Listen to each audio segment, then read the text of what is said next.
नहमदुहु व नुसल्ली व नुसल्लिमु अला रसूलिल करीम, अम्मा बाद, फ़अऊज़ु बिल्लाहि मिनश शैतानिर रजीम, बिस्मिल्लाहिर रहमानिर रहीम। अन हुज़ैफ़ा क़ाला समिअतु रसूलल्लाहि सल्लल्लाहु अलैहि वसल्लम यक़ूल फ़ी ख़ुतबतिन अल ख़म्रु जिमाउल इस्म वन्निसाउ हबाइलु शैतान व हुब्बुद दुनिया रासु कुल्लि ख़तीआ। क़ाला व समिअतु यक़ूल अख़िरुन निसा हैसु अख़रहुन्नल्लाह, रवाहुल बैहक़ी फ़ी शुअबिल ईमान। हज़रत हुज़ैफ़ा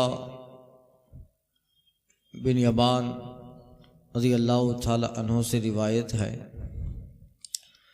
कहते हैं आका सल्लल्लाहु अलैहि वसल्लम ने अपने खुतबा में इरशाद फरमाया, शराब तमाम गुनाहों की जड़ है, औरतें शैतान की रस्सियाँ हैं और दुनिया की मोहब्बत हर गुनाह का सिरा है।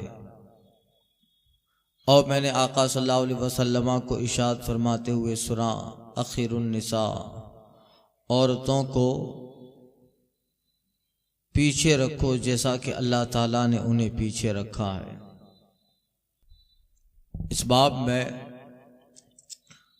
उन चीज़ों का जिक्र हो रहा है जिनसे नसीहत हो या जिन चीज़ों का ताल्लुक गुनाहों से है।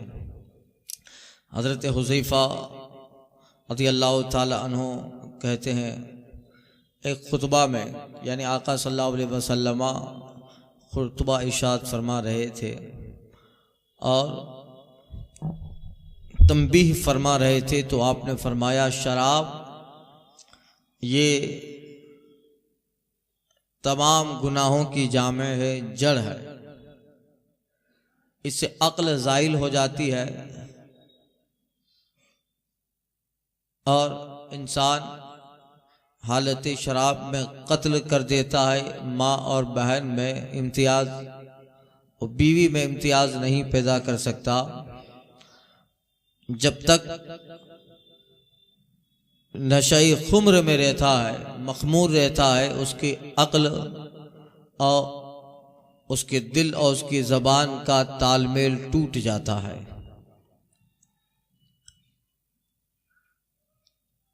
इस तरह के बेशुमार वाक़ियात हैं।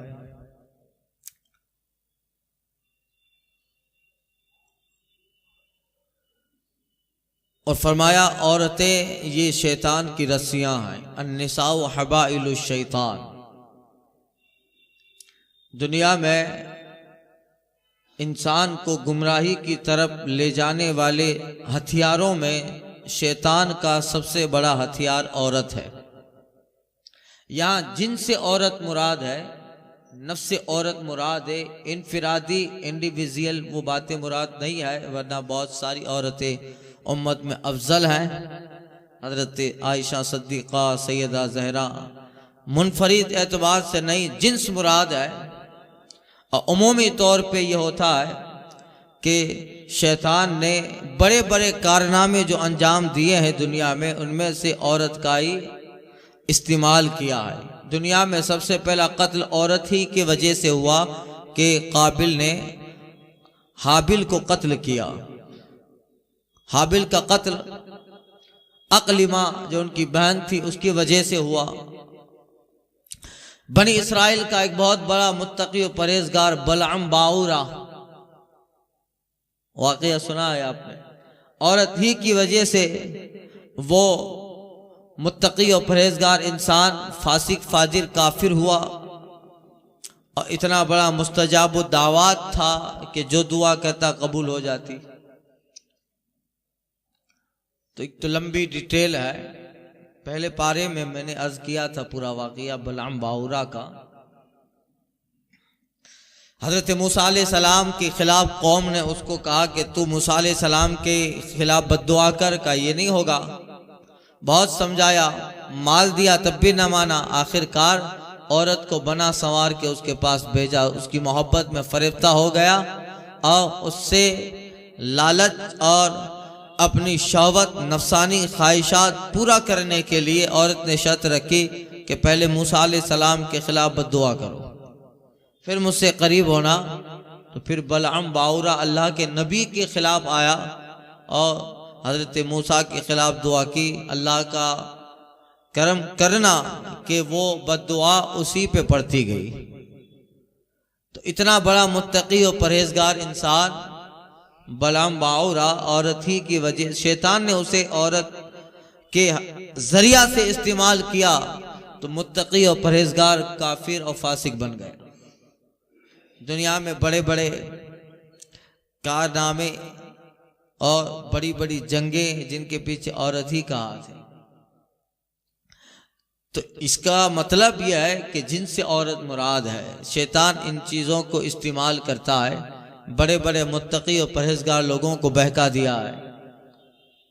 तो इसलिए आका कहते हैं अन्निसा हबाइल शैतान, औरतें शैतान की रस्सियां हैं जिसके गले में डालकर खींच ले।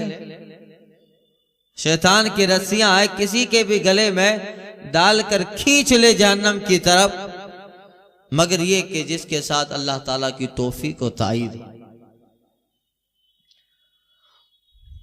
वह हुब्बुद दुनिया रासु कुल्ले खतिआ, और दुनिया की मोहब्बत हर गुनाह की जड़ और सिरा है। दुनिया की मोहब्बत जिसमें दौलत भी, औरत भी और इस तरह की बहुत सारी दुनियावी चीजें, तो बंदा उसे हासिल करने के लिए हर मुमकिन गुनाह करता है।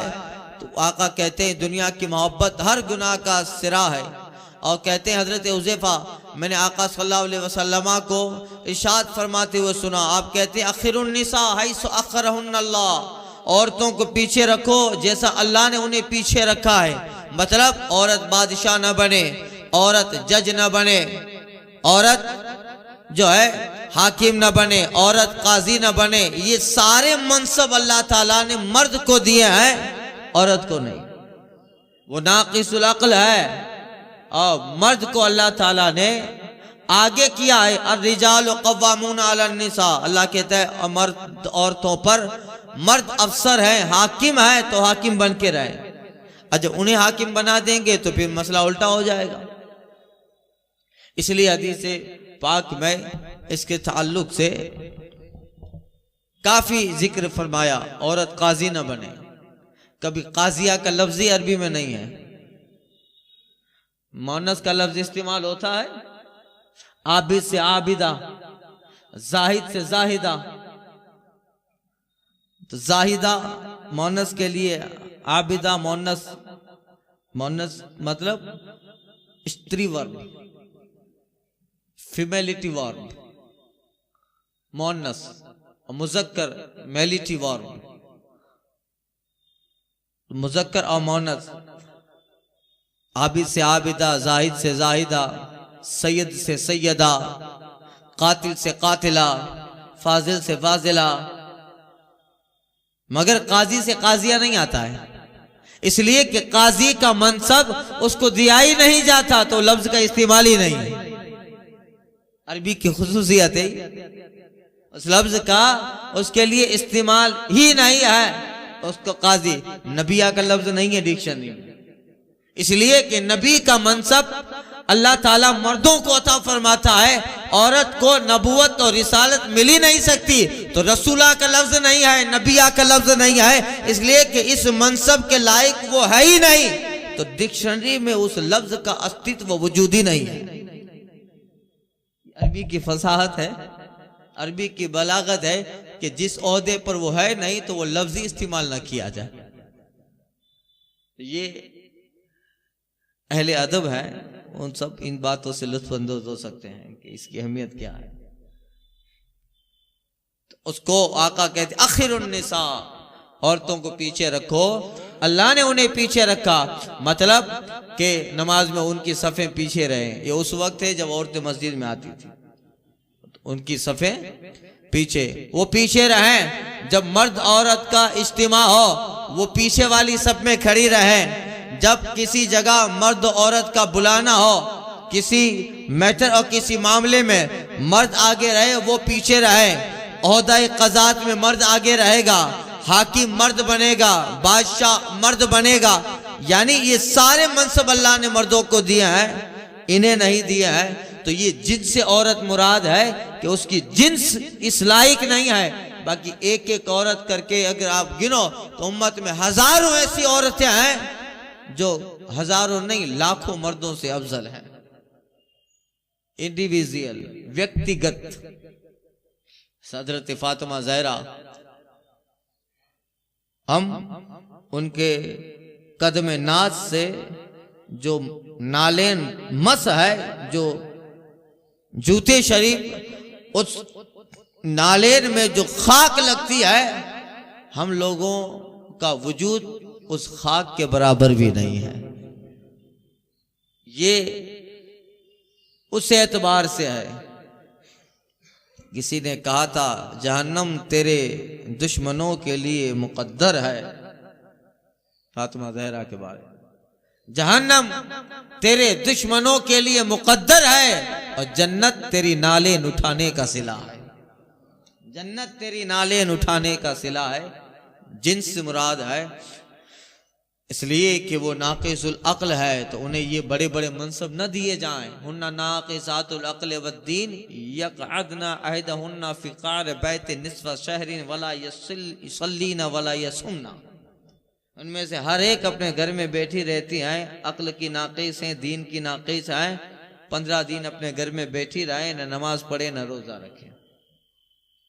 हदीस शरीफ में जब ब्लडिंग और माहवारी आता है तो औरतों पे नमाज नहीं है और उन पर रोजा भी नहीं है। नमाज माफ है मगर रोजे की क़ज़ा है। तो मर्द बढ़ गया कि नहीं? मर्द के लिए कोई ऐसा दिन वक्त नहीं आता है कि जब वो नमाज वो छूट जाए।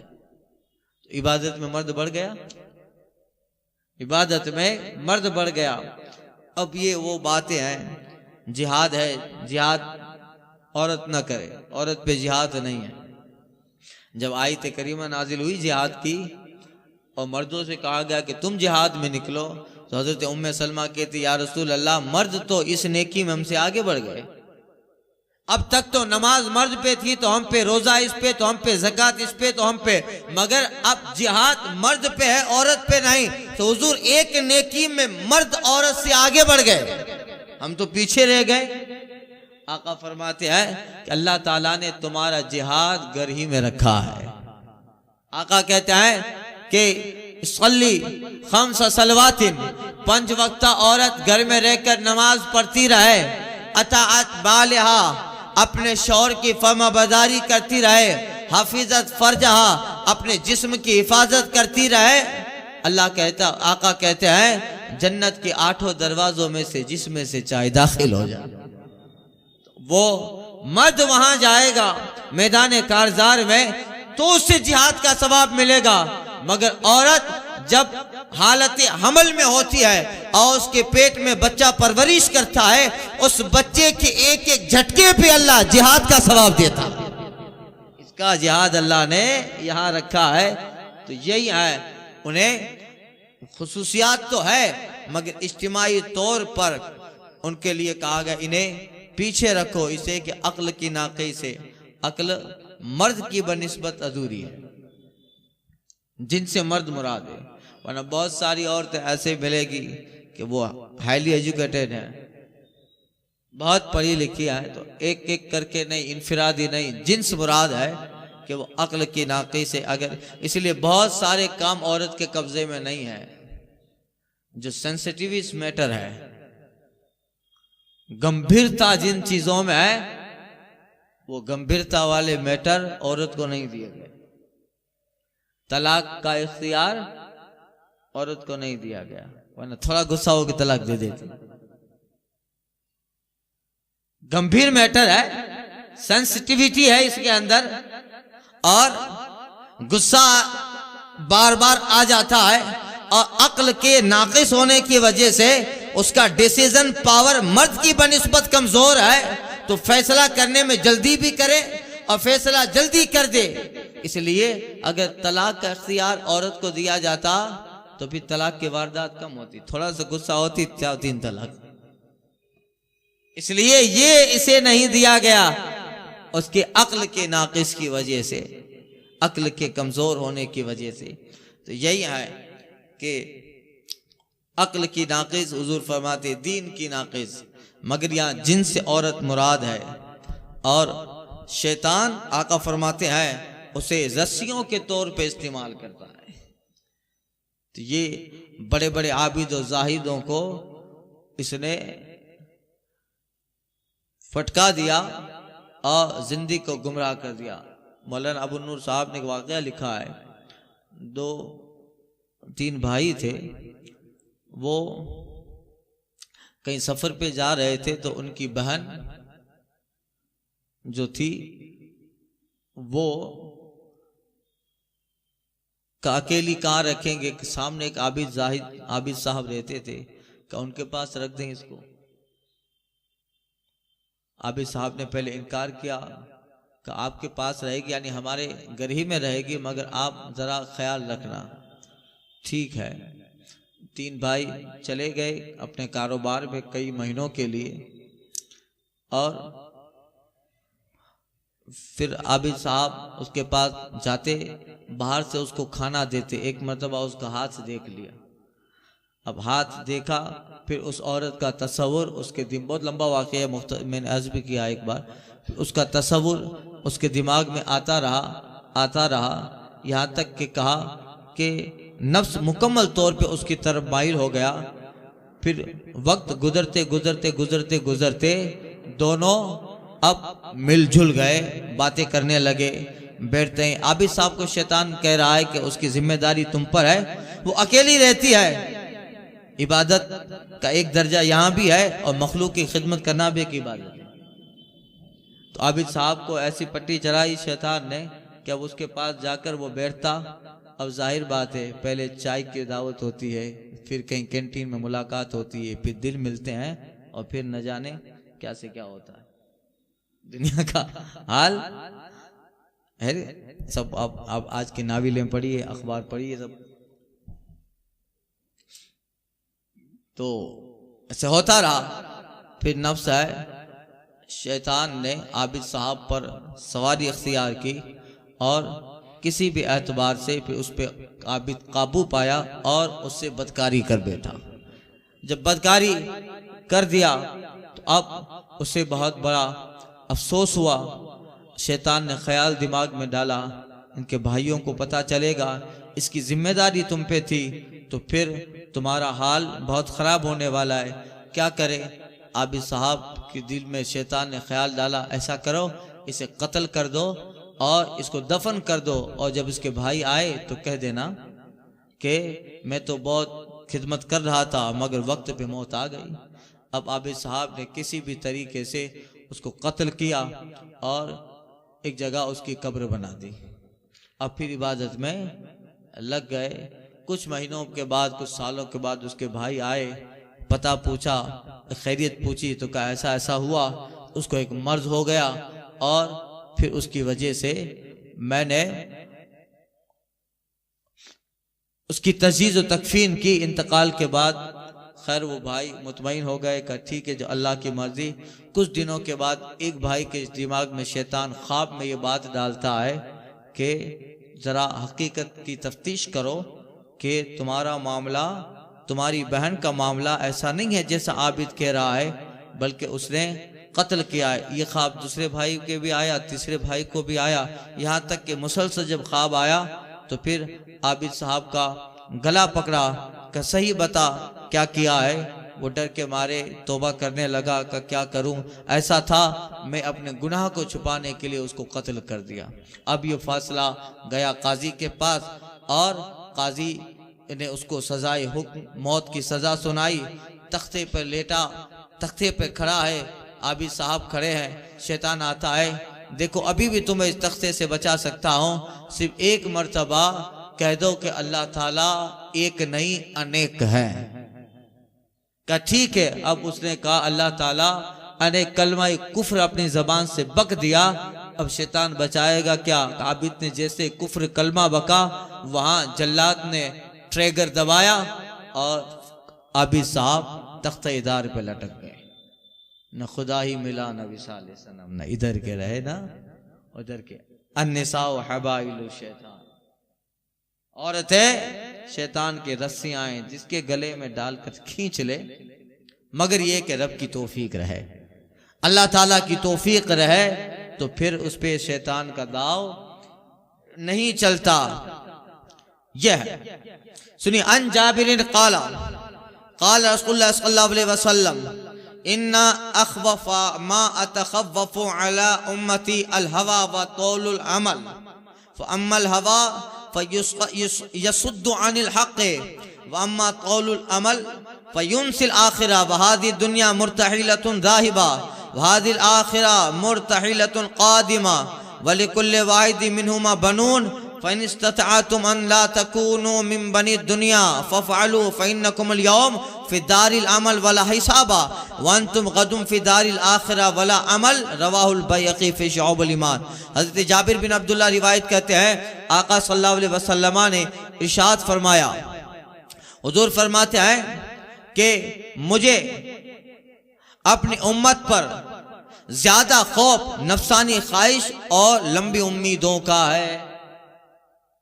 अब अलग अलग मौक़ों पे हुजूर ने, इससे पहले जो हदीस गुजर चुकी, हुजूर फरमाते मैं तुम पे शिर्क कुफ्र का खौफ नहीं करता मगर एक दुनिया का खौफ है। तो दुनिया में एक ये भी चीज आ गई, मौका और महल के एतबार से चीजें बदली हैं, तो इन अहादीस में तारुज नहीं है। हुजूर फरमाते मुझे सबसे ज्यादा खौफ अपनी उम्मत पर नफसानी ख्वाहिश और लंबी आरज़ू लंबी उम्मीदों का है। रही नफसानी ख्वाहिशें ये सुद्दु अनिल हक, तो हक से रोक लेती हैं।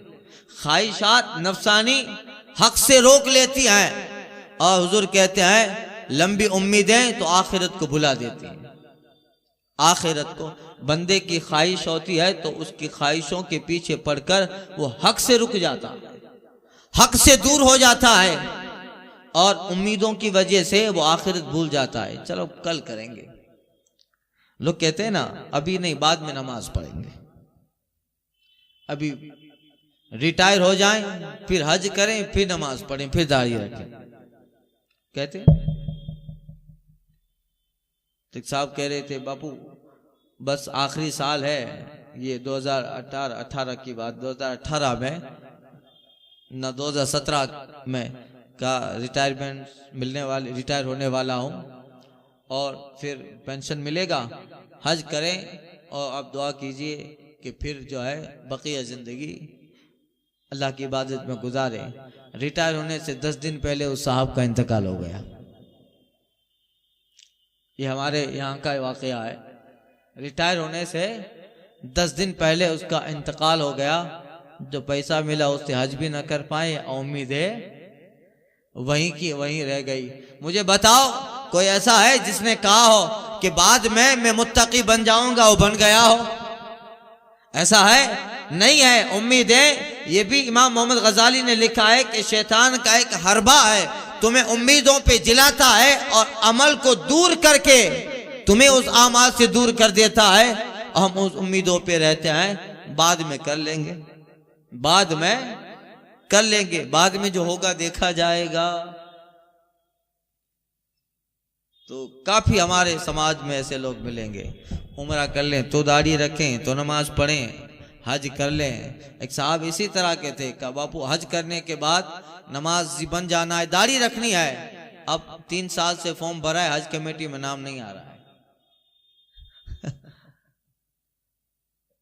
ये सारी बातें हैं तौलुल अमल, उम्मीदों, अमल नहीं है, अमल अलीफ से अमल, उम्मीदों का लंबा और दराज होना, बाद में करेंगे, बाद में देखा जाएगा।